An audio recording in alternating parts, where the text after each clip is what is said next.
Assalamualaikum warahmatullahi wabarakatuh. Salam peduli, sedulur peduli Klaten dimanapun Anda saat ini berada, baik yang bersedia hadir secara langsung di malam ini, yaitu di Cafe Loji Gondang, maupun sedulur-sedulur yang saat ini bisa menyaksikan live streaming kami di Peduli Klaten Channel. Terima kasih atas perhatiannya, dan malam ini kita akan sedikit banyak berdiskusi terkait dengan apa, siapa, bagaimana, dan nanti akan lebih banyak juga bicara tentang Peduli Klaten maupun tentang Klaten sendiri. Untuk mengulik lebih jauh terkait dengan Peduli Klaten, mungkin ada sebagian masyarakat Klaten yang sudah tahu atau bahkan juga sudah terlibat dengan berbagai kegiatan yang ada di Peduli Klaten. Akan tapi bagi yang mungkin baru saja atau belum mengenal, malam ini kita akan membahas tentang terkait Peduli Klaten tersendiri.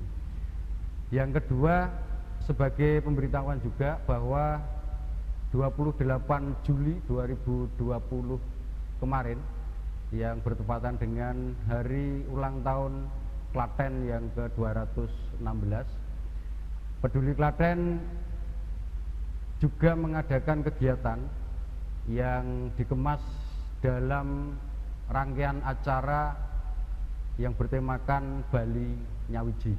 Nah, dua tema ini yang akan kita diskusikan malam ini, dan sekali lagi silakan barangkali nanti ada yang ingin berinteraksi melalui live streaming YouTube maupun Facebook dan beberapa media sosial yang ada di Peduli Klaten, kami persilahkan. Untuk itu sudah rawuh, sudah hadir di tengah-tengah kita dua narasumber teman diskusi kita malam ini. Yang pertama ada Mbah Bimo Sugeng Dalu, Mbah.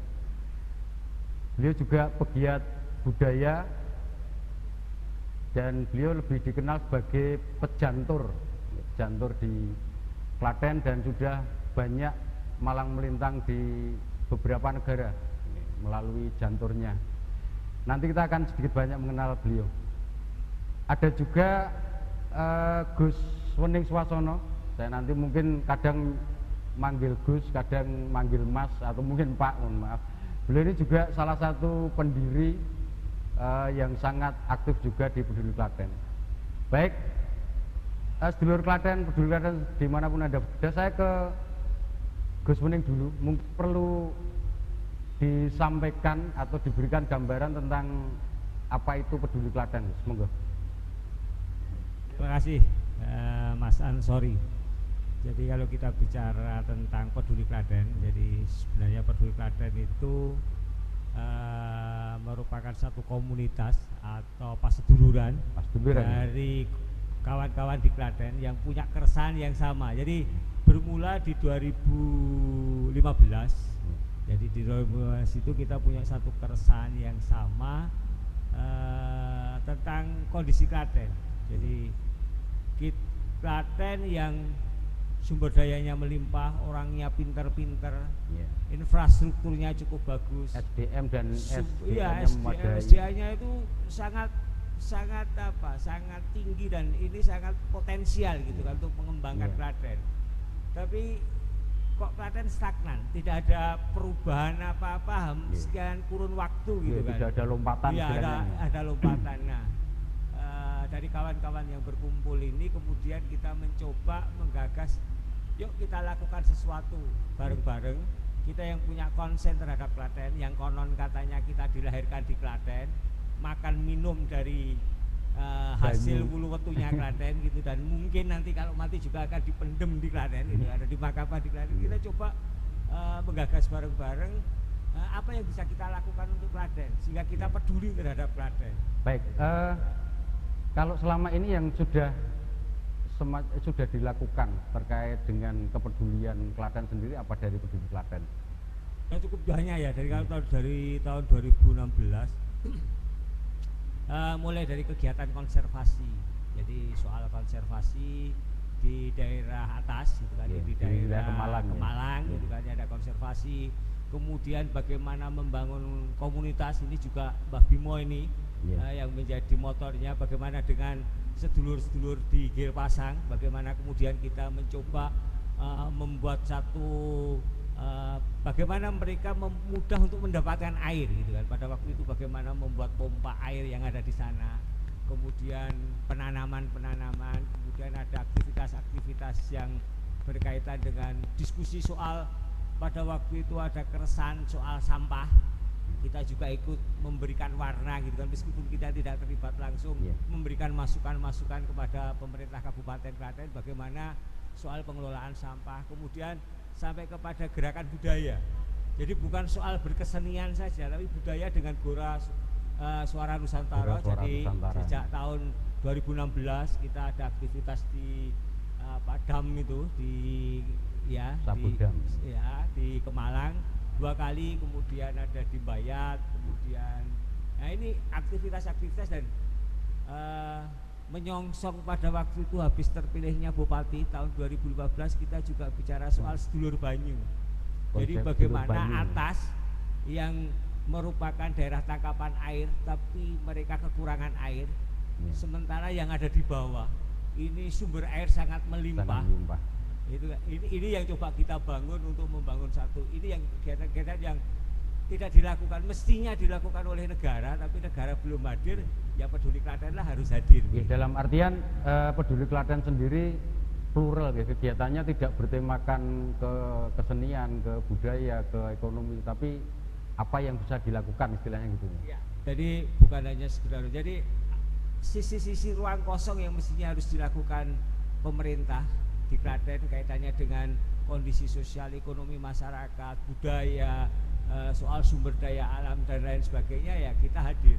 Ya, jadi wujud kritiknya tidak sekedar di media sosial dan sebagainya, tapi kita dengan berbuat nih. Ya. Misalnya contoh terakhir dalam konteks COVID misalnya, kita juga hadir dengan dengan maskeran keren, gerakan maskeran, kemudian coba mengembangkan, mengajak kawan-kawan, karena kita bicara soal ketahanan pangan, ngajak masyarakat untuk tanam, mengelola pekarangannya dengan tanaman-tanaman yang ada supaya ketahanan pangan mereka kuat di dalam kondisi ekonomi yang sangat tidak stabil dengan adanya COVID. Jadi ruang-ruang kosong yang mestinya negara hadir, ya ketika negara nggak hadir, ya dan itu menjadi pemikirannya kawan-kawan di Peduli Klaten bahwa itu harus dilakukan, ya kita lakukan. Oh iya, termasuk tadi beberapa waktu lalu sempat kita lihat juga di salah satu media nasional, salah satu kegiatan Peduli Klaten,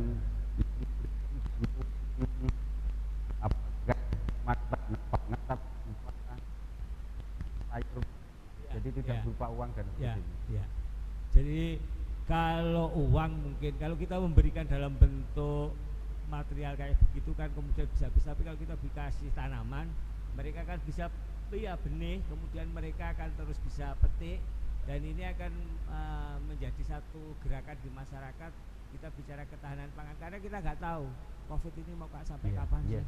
Ya, ini kira-kira gambaran Peduli Klaten hadir di Klaten untuk juga ikut terlibat di dalam mengisi apa yang ada di Klaten ini di ruang-ruang kosong yang umum. Jadi ini yang dilakukan. Tadi sempat nyinggung Girpasang, kebetulan beberapa waktu ini kan Girpasang kembali viral, apalagi setelah rawuhnya Mas Ganjar. Mungkin saya lebih ke Mbah Bimo, karena kita tahu betul Mbah Bimo seolah-olah justru menjadi bagian dari warga Girpasang sendiri.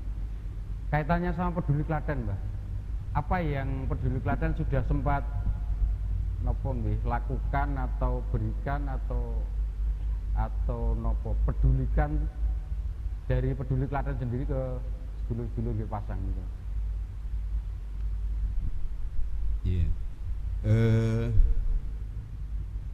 Saya hanya nambahi dari Mas Wening, investigasi embung juga dilakukan oleh Peduli Klaten ya. Jadi ingin tahu seberapa jauh dari sedulur-sedulur yang tidak punya sumber air itu kita menginvestigasi berapa embung yang ada. dan Oke, mungkin ini sebagainya. agak nyambung dengan dulu ada program seribuan. 1000 embung gitu ya.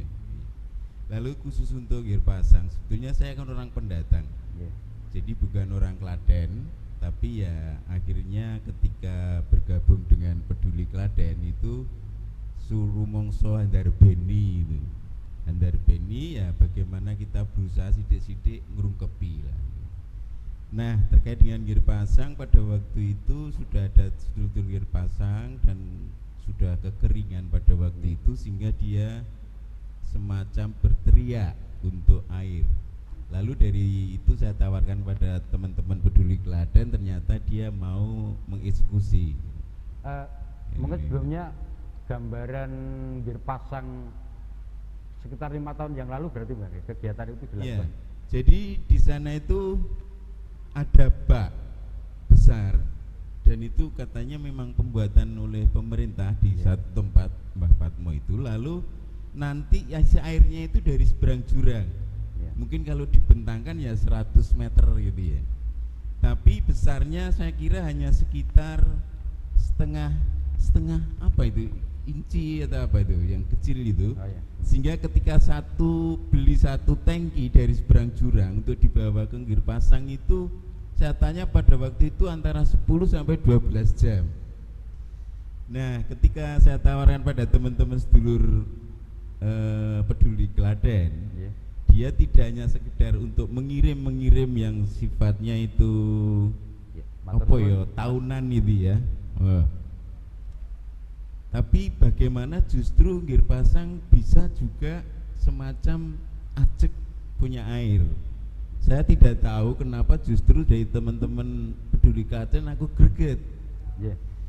Di mana dia ikut menaikkan air, Matur nuwun.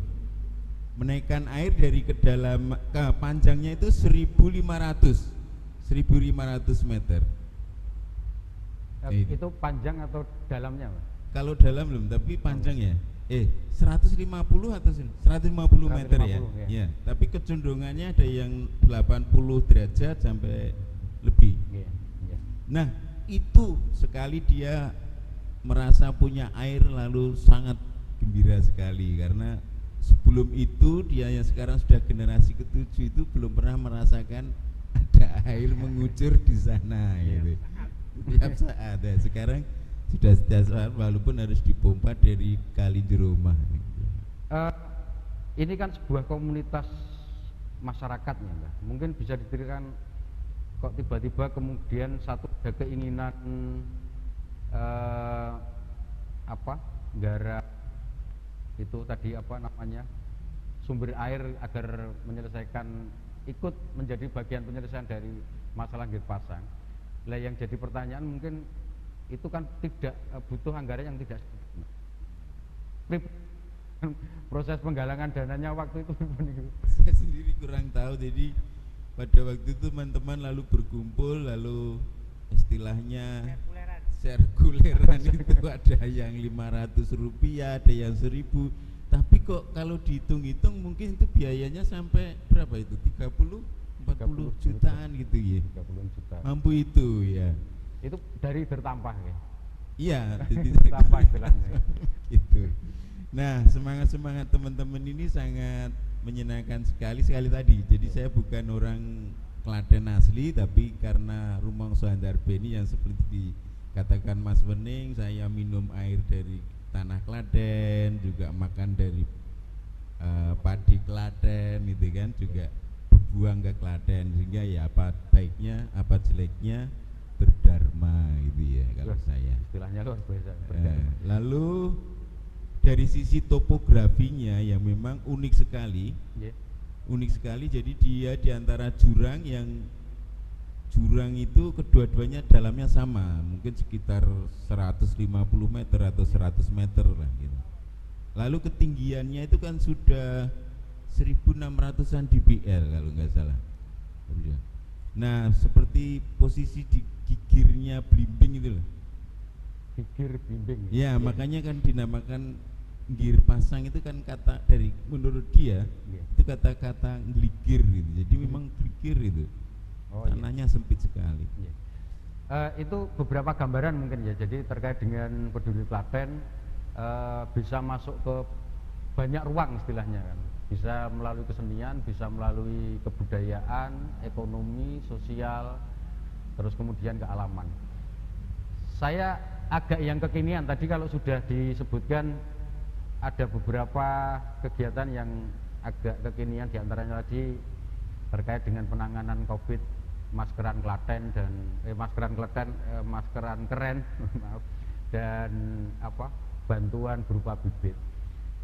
Mungkin ada yang lebih fresh lagi terkait dengan kegiatan yang dilakukan oleh sedulur-sedulur Peduli Klaten yang kemudian kemarin sempat viral juga, yang sering ditemakan dengan Bali Nyawiji. Gus Bening kan selaku koordinator acara nggih. Ini bisa diceritakan sekilas terkait kenapa kemudian kok ini seperti tidak ada hujan, tidak ada angin ya. Artinya pembahasan tentang tema-tema budaya kan apalagi kejaraan ini kan jarang disentuh oleh masyarakat. Apalagi saat ini mohon maaf tema-tema pilkada justru lebih memasyarakat dibanding tema-tema yang lain. Nah ini kok Peduli Klaten kemudian saya membahasakan berani mengangkat sebuah isu budaya, isu kesejarahan yang tadi diwadahi dalam acara Bali Nyawiji. Sebenarnya itu kan satu keresahan juga gitu kan. Keresahan juga orang-orang Klaten ini kok tiba-tiba gitu kan.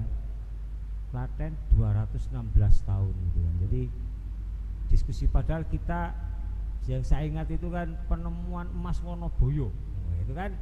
Itu kan sejarah panjang gitu loh, bahwa Klaten itu ada bukan hanya sekedar baru 216 tahun itu kan. Sehingga kita coba menggali gitu, coba kita diskusikan dengan teman-teman, yuk kita ini. Kemudian ketemu satu aktivitas Bali Nyawiji, yang kemudian ada kawan dari aktivis di Peduli Klaten ini yang kemudian siap berjalan gitu. Satu berjalan dari Solo, yang satu berjalan dari Kartosuro, yang satu dari Kota Gede. Ini coba menyawijikan bahwa ternyata sebelum dua negara kerajaan itu ada kan Klaten sudah ada gitu kan. Yuk kita sawijikan di Klaten itu. Ya nanti Mbak Bimo itu yang akan banyak cerita. Jadi ini sebenarnya kita hanya akan menunjukkan Klaten ki orang 16 tahun itu, dan ini yang harus digali oleh siapapun gitu loh. Jangan hanya berhenti pada perda. Yang itu nggih 216 kan harus digali lagi. Kalau kita berhenti di situ ya kita nggak berkembang. Konon katanya untuk bicara hari ini dan ke depan harus melihat sejarahnya. Sejarah kita dulu sangat luar biasa gitu kan. Masa kita tidak bisa luar biasa lagi seperti yang dulu gitu. Orang-orang zaman dulu sangat luar biasa. Masa kita yang katanya sekarang sudah sumber dayanya sudah mulai lengkap, apa-apanya dimiliki, masa nggak bisa moncer lagi melebihi yang lalu gitu. Tapi secara tadi ada disebut perda, kalaupun toh misalnya harus ada perubahan, memungkinkan nggih secara? Sangat mungkin. Banyak daerah yang juga memperbaiki hari ulang tahunnya kan. Jadi setelah ditetapkan, karena dulu kan berlomba, jadi memang pada waktu itu ada perlombaan setiap daerah. Kayak bikin tagline dulu itu kan juga gitu ya. Dulu sebelumnya ada tagline Klaten bersinar, bersih macam-macam. Kemudian pada era reformasi itu kemudian semua bicara soal hari ulang tahun, semua mencari sejarah wilayahnya masing-masing. Nah, kemudian ada koreksi-koreksi di beberapa daerah, ada koreksi-koreksi. Kenapa Klaten tidak mau koreksi gitu kan? Nah, ini kan dengan berdasarkan kajian tentu ya. Iya, tentu dengan kajian-kajian, dengan penelitian-penelitian. Nah, teman-teman Peduli Klaten ini juga tampaknya juga getol gitu kan. Coba melihat lagi gitu kan, yang kemudian mengusik lagi, yuk kita cari gitu kan. Mosok kayak gitu lah. Nanti lebih pasnya ini Mbak Bimo ini akan banyak ngomong soal Nyawiji ini kan. Mbak Bimo akan bisa lebih banyak menjelaskan. Kalau saya lebih bagaimana ini bisa dilakukan, dan prosesnya kemarin sangat luar biasa, partisipasi sendiri ya. Jadi nggak ada, kalau ditanyakan anggo biaya, rano biaya nih. Itu yang unik mungkin di Peduli Klaten ya. Iya, itu keunikannya Peduli Klaten itu setiap biaya kegiatan itu dia tiba-tiba ya ada dan bisa gitu loh. nggak tahu itu. Termasuk saat ini tiba-tiba muncul channel gitu. Iya, itu kan jadi kayak ini ya, mudah-mudahan ini ya. Tiba-tiba ada tukang syutingnya, ada pengarah geraknya, ada yang nyumbang kostum. Mudah-mudahan nanti kita kan bisa mengangkat ini kan Klaten ke depan kemudian nyumbang sepatu gitu. Dengan satu alat yang sangat luar biasa ini nanti coba akan mengangkat Klaten lagi untuk mendorong Klaten lebih maju lagi, Klaten lebih berisi lagi ya. Dengan apa Peduli Klaten juga harus makin giat, makin masuk dan mulai dengan berbagai perangkat yang ada ini bisa kita manfaatkan. Itu loh Gus. Ya. Jadi tadi ke Mbah Bimo, Bali Nyawiji, nopo nih Mbah? Ada kegiatan bentuknya seni budaya yang menurut dia itu sepanjang dia hidup sampai 7 turunan itu baru ada 1 kali atau 2 kali wayangan. Habis itu tidak pernah, hanya mendengar dari sisi jurang. Sebelumnya juga belum pernah. Belum pernah ada. Maka dari Peduli Klaten lewat Guru Swara itu yang untuk mengawalinya sedulur banyu di tema yang terakhir ini untuk Mbak Yati itu Cawas ya, untuk Cawas itu mengadakan pertunjukan dulu di sana, lalu mengambil air di Kalinjeroma. Dalam artian supaya sedulur-sedulur bawah itu ingat bahwa tandonnya, reservoirnya banyu itu ya saka Biung Bibi lah. Gitu. Mungkin kalau cerita yang beredar lepas ini fakta atau memang keadaan seperti Biung Bibi tanda kutip ikut mayungi lah istilahnya kalau cerita yang beredar. Karena Merapi purba ya, jadi sudah mapan sebetulnya tanah batunya dan sebagainya. Nah, terkait dengan Bali Nyawiji itu sebenarnya saya hanya semacam mengumpulkan, merumuskan dari keresahan-keresahan tadi. Yang sangat menarik adalah adanya sebuah perpecahan, keresahan perpecahan yang dibuat oleh Giyanti pada waktu itu. Nah, sehingga dia menyebutkan 2 kerajaan yang muncul antara Solo dan Jogja. Lalu Klaten ini di mana? Nah, tapi saya sebagai pendatang lagi, saya ingatkan sebagai pendatang itu sangat takjub sebetulnya dengan Klaten. Lepas dari setelah dibelahnya dengan Kali Opak, itu kan punya Prambanan dan sebagainya, sampai juga ada teman-teman muda ini yang mau belusuan lalu menemukan sebuah benda-benda purbakala. Ini menjadikan sebuah fakta-fakta sejarah leluhur kita yang menjadi resah juga. Oke, lalu memang terkait dengan adanya pilkada dan sebagainya ya. Oke, ini sebuah keresahan bagi saya bagus. Nah, dari situ justru saya mencari rangkuman lalu ketemu Bali Nyawiji. Bagaimana, maksud saya ada 2, mungkin bisa saja penafsirannya Bali Nyawiji itu nyawiji lagi lepas dari 1, entah 2 entah 3. Ya. Tapi bisa juga nyawiji kepada sesuatu semangat, roh semangat yang pernah ada di Klaten. Misalnya saya bilang adanya candi-candi dan peninggalan-peninggalan, juga tanahnya yang subur, umbulnya yang makmur dan sebagainya. Nah, bagaimana? Nyawiji gitu. Bersatu karena juga pengalaman dari babat perjanjian Giyanti tidak menguntungkan juga dari satu sisi. Ya, buktinya ya ndur ono gaya-gayanan, gaya Solo, gaya Jogja dan sebagainya. Kalau dia Klaten kok enggak ada itu.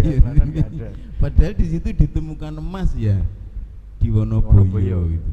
Nah, dari pengalaman itu kan besok Klaten salah satunya katanya juga mau terlewati oleh bentangan jalan tol. Nah, berarti kan mau dipisah lagi. Oke, secara sosial budaya pasti bisa. Sehingga apakah tidak ada baiknya kalau kita ini Peduli Klaten juga mencari tadi semangat-semangat lama dan keberhasilan lama lalu menjadi implementasi yang baru di Jawaban Barat tema baru. Kekinian gitu ya. Iya, karena terus terang nanti kalau jalan tol jadi pasti apakah ada perpecahan terutama di sosial budayanya, lalu keakrabannya itu kita bisa membayangkan mungkin.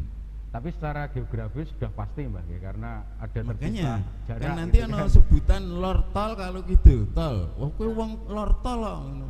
Misal satu desa ketika dipisahkan oleh jalan tol ini kemudian kondangannya wis beda, Mbak. Ya kan? Itu jadi secara budaya nanti mau nggak mau mubeng, iya mereka Nah, jadi ini adaptasi budaya kan. baru. Iya, adaptasi budaya baru dan Makanya kan kalau menarik tadi dari pengalaman perpecahan yang tertarik oleh dua teman yang dilakukan perjalanan dari Keraton Lama yaitu Panembahan Senopati dan Kartosuro, itu sebetulnya hanya untuk pancatan, untuk berimajinasi menjadi impian gimana justru itu tidak menjadi sebuah keretakan yang hancur lah misalnya begitu, tapi menjadi semangat yang dinamika yang bagus untuk ya Klaten inilah, Klaten ini. Jadi tetap pesan besarnya mengajak sekaligus dalam tanda kutip mengantisipasi ya, beberapa kemungkinan-kemungkinan yang tadi adanya tol, terus kemudian menghadapi pemilu kada itu kan ya kita tidak mata bahwa efek pemilihan itu setiap event pasti ada nanti manajemennya atau waktunya kan tergantung manajemen masyarakat. Tekniknya itu Mbak, jadi Bali Nyaji itu mengajak mengingatkan sekaligus mengantisipasi jangan sampai Klaten pecah. Baik, sementara kita break dulu, sedulur-sedulur Klaten dimanapun Anda berada, sudah mungkin kurang lebih 30 menit kita break untuk beberapa waktu. Setelah iklan berikut nanti akan kita mulai lagi, dan satu tema adalah jika keresahan kemudian menjadi karya itu akan menghasilkan sesuatu yang luar biasa.